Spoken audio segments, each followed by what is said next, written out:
about Citizen and 50 years of Eco Drive. So again, let's give Citizen a quick round of applause for making this.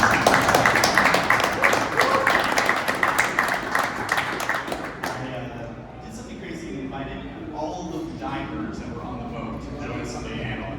So we can get to know them, get to talk about our experience yesterday, and to talk about the citizen watches that we took with us on this trip. To begin, I just want to do a quick introductions. I'd like to just say your name, what watch you're wearing, and if you're a diver, how many years you've been diving. We're going to start with Neil from Citizen, and then we'll work our way across the top row, and then start with Bradley here and work our way across the bottom row. Sure. So my name is Dylan Brick. I'm the director of merchandising here at Citizen Watch America, and I'm not a diver, so not many years diving, but I am wearing the new 40.6 millimeter diver with a white dial and green strap that should hit our website in the next week or so. Very excited about this. I got to jump in the water with it, so just really pumped about this place, and everyone's watches got everywhere yesterday. You're going to do a little for pre-order now? Yeah, we do it downstairs. Pre-order now. My name is Chris Soul. I co-produce WindUp in a Lake as a really awesome event here with my buddy Pine. I have been diving for 10 years. I'm currently wearing the Citizen 300 meter E365 Blue Edition. It's awesome. My name is James Stacy. I help run an editorial at Inky and talk about watches on a podcast called The Grenado. I've been diving for about 13 years, on and off. I had some kids in there, so we stopped for a while. And I'm wearing a mid to late 90s Aqualand duplex. Awesome. Hi guys, my name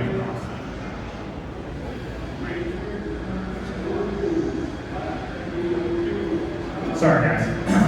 Hi guys, my name is Brock Stevens. I'm a watch photographer, Navy diver, and just overall watch enthusiast. I'm wearing the Citizen professional diver with the red dial, and it's great down these ones. Awesome. My name is Bradley. I've been diving for 0 years, and actually was certified at one point in Australia when I was in school, and then that went away. Let's see, I do content, social media stuff for Citizen.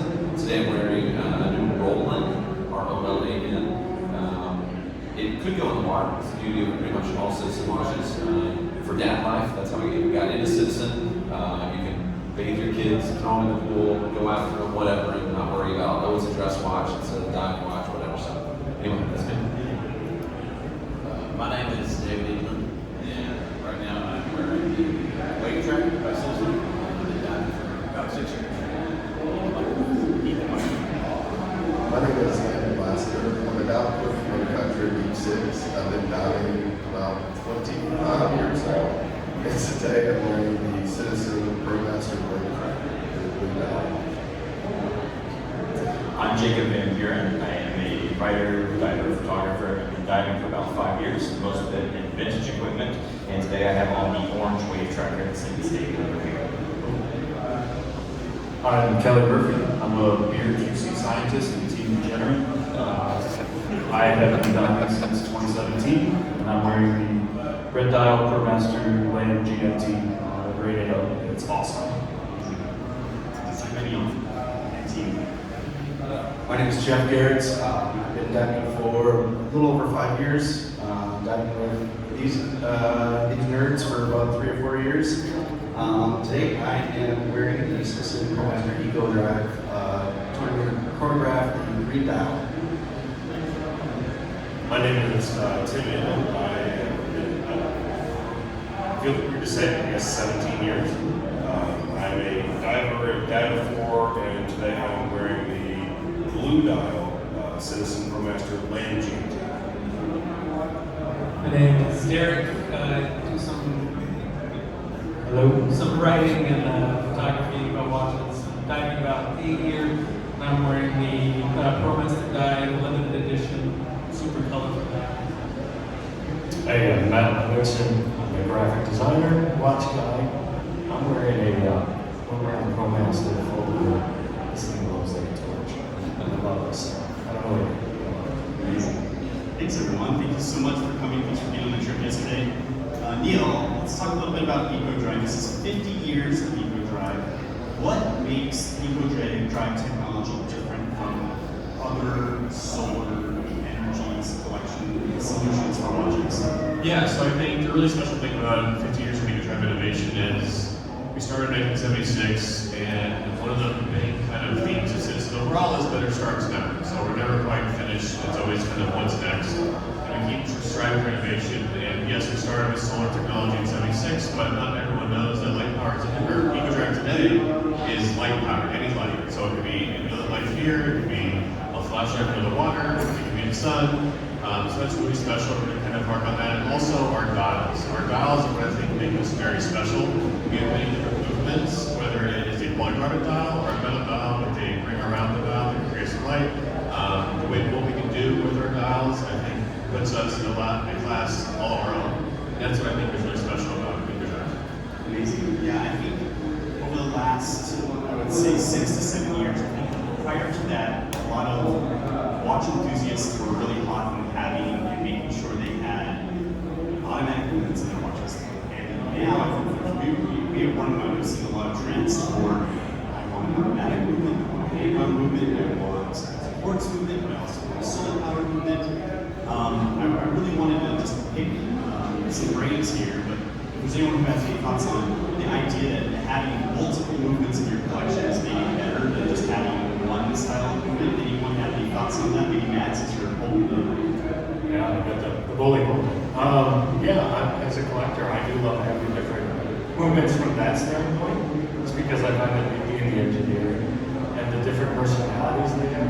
I think there's a very practical standpoint to that as well, depending on what you use the watch for. Maybe more durability in those things. The EcoDrive is such a cool technology as well, just for the ability it has to charge and get that duality kind of a living quartz piece. That's really cool. Chris, can you tell us a little bit about WindUp on a Lake, where it came from, and how it's evolved over the last 3 years specifically? It's my favorite subject. Back in 2022, when WindUp Watch Fair finally landed in Chicago, like all of us Midwest watch nerds have been begging for, we really looked for an opportunity for many of us who have been online to come and redeem all that time we poured into Instagram into real relationships. And so I reached out to a couple of guys who I knew would be into diving in Lake Michigan right alongside the fair. And we just decided to be cute, call it WindUp in a Lake, and it stuck. And since that time, Kyle, you found out that we did that all on our own organically, and asked us if we'd be open to sponsorship in the following years. And of course, I said no, terrible idea. It's an incredible dream to have that kind of privilege, and I'm very thankful for that. And not every year, but since a couple of years in, Citizen has been a wonderful partner in that regard. And we've tried to continue to grow the concept and be creative and just tell a good story. But the best thing about that story is that it is a real one. We are not just a random collection of divers. We are all genuine good friends and good pals who wanted to do something fun. And we're happy, we're very happy to be able to tell that story with Citizen involved. And it's a genuine love all the way around. Awesome. Yeah, I remember 2 years ago when we did our first sponsorship with Citizen, we really kind of went this kind of, I would say, 1960s sort of almost like a hippie party where we were out celebrating early dive watches. And last year we kind of went all 80s to celebrate Aqualand's 25th anniversary. This year, I mean, Bradley, when people were coming on the boat, you had a very specific comment, and you said, kind of like, this was like SEAL Team 6. Yeah. And this was like, there was definitely like, we're on a mission sort of vibes. Can you describe that for folks a little bit? Yeah, we pulled up, I've got like my Trader Joe's snacks, and these guys pulled up looking like Jack Reacher set, just dropped them off, and they're just like, whoa, like dudes, and just like ready to roll. They got their tanks and their bags and all their equipment, and I've never felt more unaligned with a group of people in my life, but it was awesome. I was like, these guys know what's up. I'm rolling with them, and so I was excited to see, it was exciting too to see the level of diver that appreciates a citizen watch. And you know, I feel like the citizen watches yesterday were appreciating you guys. Because so often these high-spec dive watches don't get to experience the true life that they could. And so I feel like there were so many happy watches yesterday at the bottom of the lake. One was literally at the bottom. We'll get there. Well, yeah, well, I'm not one of this building, but yes, to that point, these guys rolled up and I was like, whoa, this is real. We had no expeditions without its challenges, but this one was particularly challenging and added to that mission-like quality, I think. We passed the mic to Landon here. I just want to talk a little bit to Landon and from your experience, but one of the things we were doing with this particular opportunity was celebrating Powered by Any Light. So we made sure that our team was outfitted with lights of their own, and we had a great sponsor in the form of Orca Torch who donated a light to every single diver yesterday. Landon, you want to give us just kind of what happened with getting us the torches? Well, I guess we had quite a few challenges getting everything together for the expedition. Because getting everything shipped, we had a little bit of package delays. We had to get it driven up overnight the night before. Had to get it in time. Everybody's got to customize with their name on it. We had to check everything out, get everything ready for the expedition. But it was a really good combination to pair that with the eco-drive technology. And we were able to get some really good shots underwater. I think it was a really great dive. We got to really combine the modern engineering with the history of the shipwreck and the diving. It was a great experience. Awesome. Yeah, Chris, tell us a little bit about where we dove yesterday and kind of like our challenges in making sure we were getting there in time with the boat. Yeah, so we dive out of Hammond, Indiana, which is just southeast of Chicago. And it's always fun to make your way through Chicago traffic to get to the shores of Lake Michigan. But we go out with double action dive charters, which is essentially the premier dive charter for Lake Michigan out of Chicago. And we went to dive the Wells Vert, which is a wooden shipwreck of actual commerce that actually went down in a storm in the late 1800s. But we had a lot of challenges. There's a lot going on. There was a big yacht race this weekend. There was the Venetian night on the dock. There was a lot going on, and so captains were scarce. And one of our captains was not able to make the boat. So on Tuesday, we weren't sure we were going to get to go diving. But we pulled out all the stops. This is a pretty small world in diving and watches, and we were able to connect with some folks who were able to ultimately make it happen. We were very, very grateful that someone was watching out for us.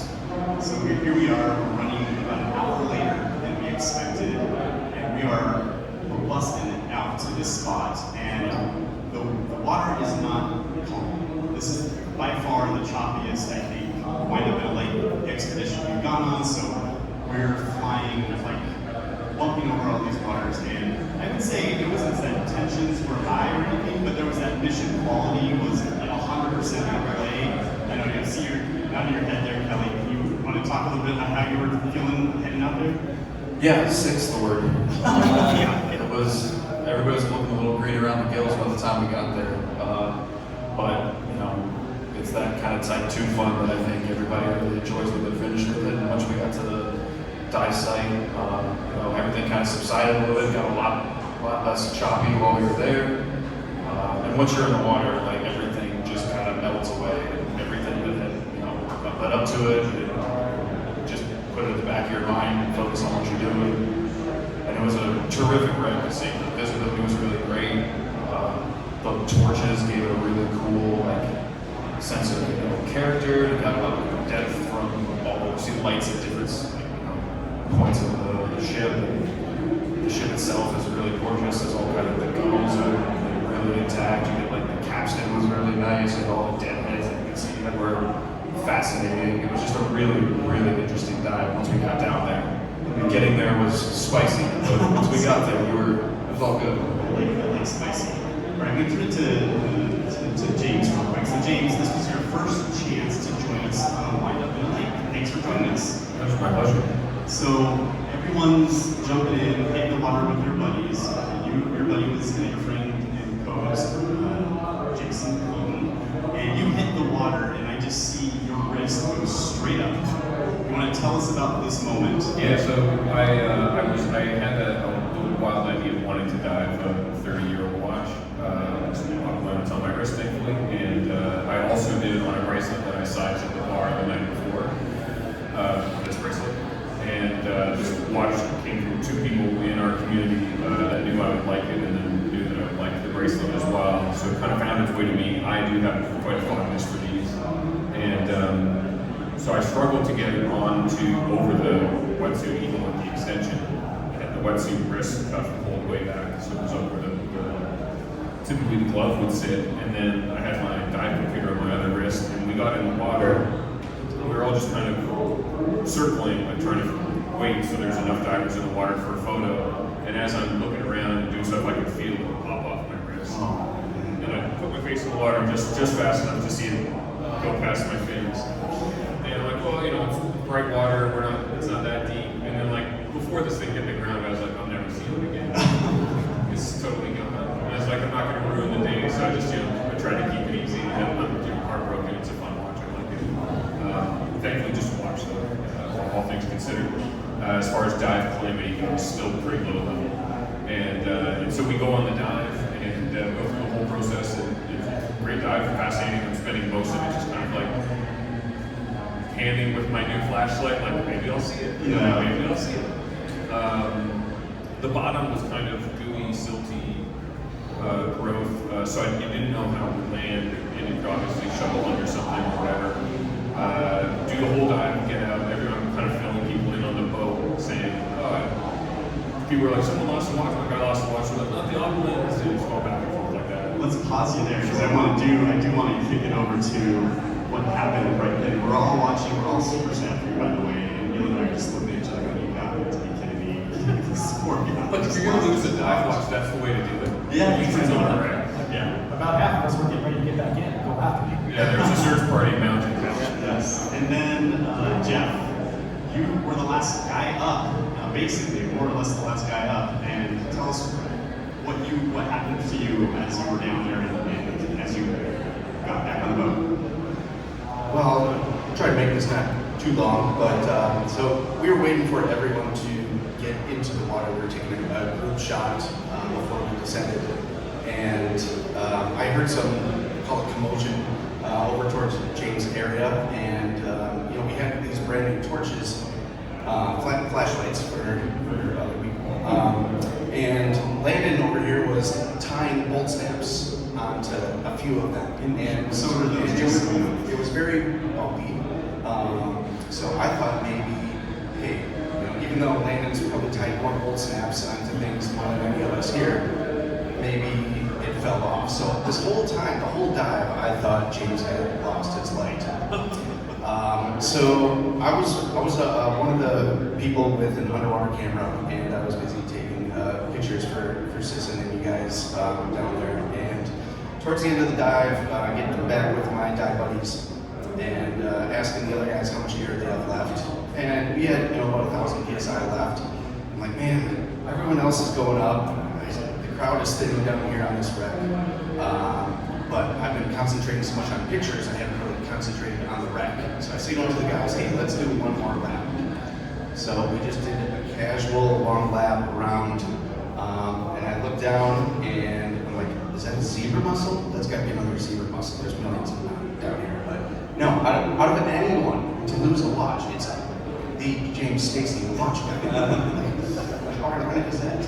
But yes, there it was, just 6 feet inside of the outside of the wreck. In the wreck, about a third of the way from the bottom, just sitting there.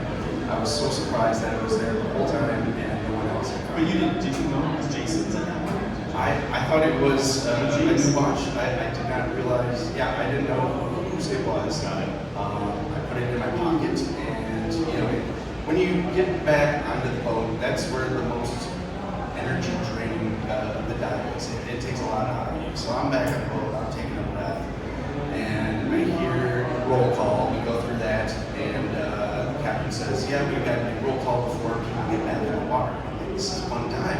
Who's going back in the water? And I hear someone lost it. What? Who lost what? And James lost a watch. So I reach in my pocket. You mean this? It was pretty amazing. Well done.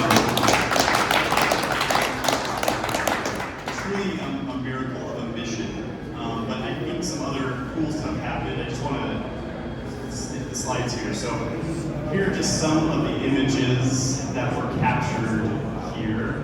Let's turn the time real quick over to Brock, who was the photographer on this. Do you want to talk a little bit what it was like taking some pictures of Citizen EcoDrive watches underwater?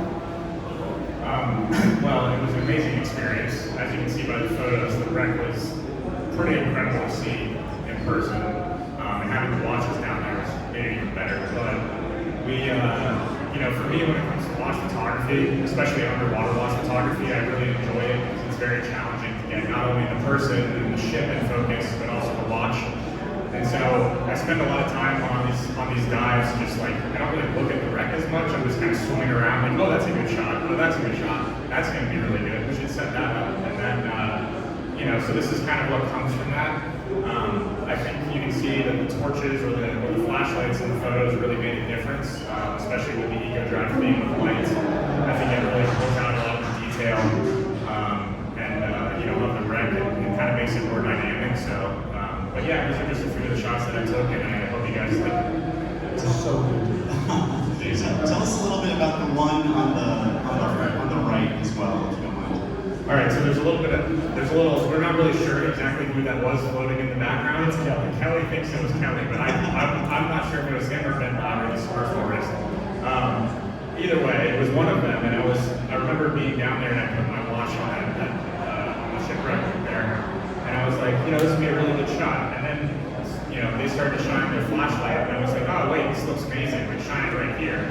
And it kind of, I don't know, it's my favorite shot of the entire dive. I think it really came together, and even playing with the theme, I think it was, couldn't have been better for what I was hoping to get. So. Awesome. To kick this over to Neil real quick, because you're looking at these shots from Citizen's point of view and what you're trying to accomplish with Powered by Any Light EcoDrive this year. What kind of things are you feeling or thinking? I mean, they're amazing. I think it's exactly what we kind of speak about. The flashlights on the watches are amazing. I think it shows the functionality of the watch. It shows what we're trying to accomplish with our light-based technology. And they're just badass. I mean, they're really, really cool. Awesome. Thank you, everyone. So, you guys get all that on. We all celebrate the retrieval of James' watch. And then we kind of, it's just kind of incredible to watch you guys kind of get all of the gear off and just the exhaustion and the excitement all kind of happening at once. Jacob, talk a little bit about what it's like after a big dive like this. Especially after the way back with the same job, the same kind of hour and a half. Everyone has their little bit of high, their excitement, and then you sort of fade into after, especially the dinner on there, just sitting in quiet sort of contemplation of, okay, it's getting kind of late, it's getting a bit dark, we're all tired. And then you get close up to Hammond Marina again because it's Venetian night.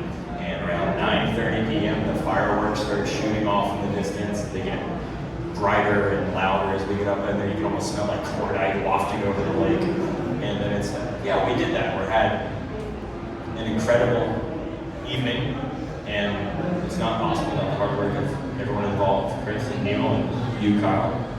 And you feel like you did a good job, but that you're also really ready to go to bed. I snapped a photo. This is just an iPhone photo that I snapped on our way back, coming home yesterday, with that in the rear view mirror of the boat. But yeah, it was a pretty magical night, and yes, there were fireworks, which I totally planned myself.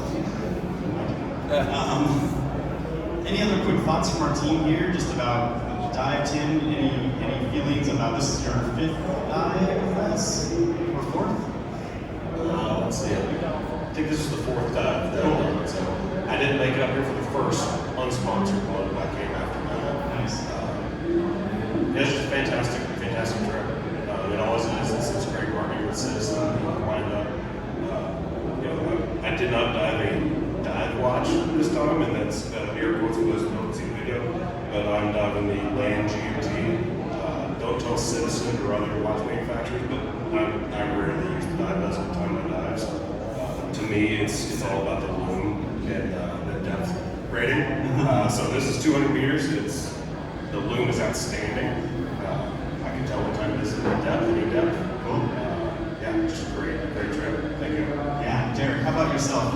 You've been a couple of these. What are your feels as you're thinking about, you're a storyteller yourself, so what do you think when you go to a dive like this? I mean, I think these guys have all said it pretty well. It's really an honor and a privilege to be able to do this with great sponsors, but with a great group of friends year after year. And like, it's something we look forward to all year long, I think.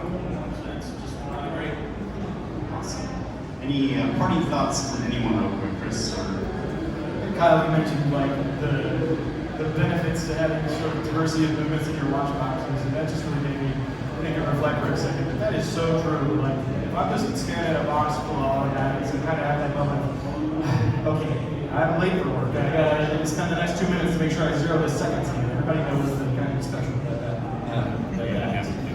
But when you have a company like Citizen who is continuing to push the envelope and continuing to push the boundaries of technology, we're talking about taking a watch underwater and timing your dive with it. That as soon as we cross back into the Eastern time zone for most of us, it's gonna reset itself. I mean, that's really cool. I'd love to be able to have that kind of functionality. And even if it's more old school, pure diver, water resistance, that type of thing. Just to be able to rock up ports every now and then, take yourself a little less seriously, have some fun this summer, or whatever you feel. It's just great. So I'm here to say, automatics are not the only one. Nice, awesome. Cool. All right, well, we have some time for any questions from the audience if you're interested in asking any quick questions. This is Tom, who's one of our neighbors, joined us as well, who's familiar with losing a watch in a lake also. Awesome. You need any help with that? Yeah, we're going to send you out to your lake. I think we need to thank Tom as well. He did find one of the lights. Thank you, Tom. Awesome. Is that why you had 2 lights? I had 3, so only good. At one point, I looked over and you're just kind of hovering, and there's this godly glow. That's just as natural. It always occurs to me, next time you drop a watch, if any of us drops a watch in shallow water, turn on your flashlight and drop that. That's a good thing. I didn't think about that. I'm not that bright. Neither am I. But our torches are. All right, on that note, I think that's a round of applause. Thank you all so much.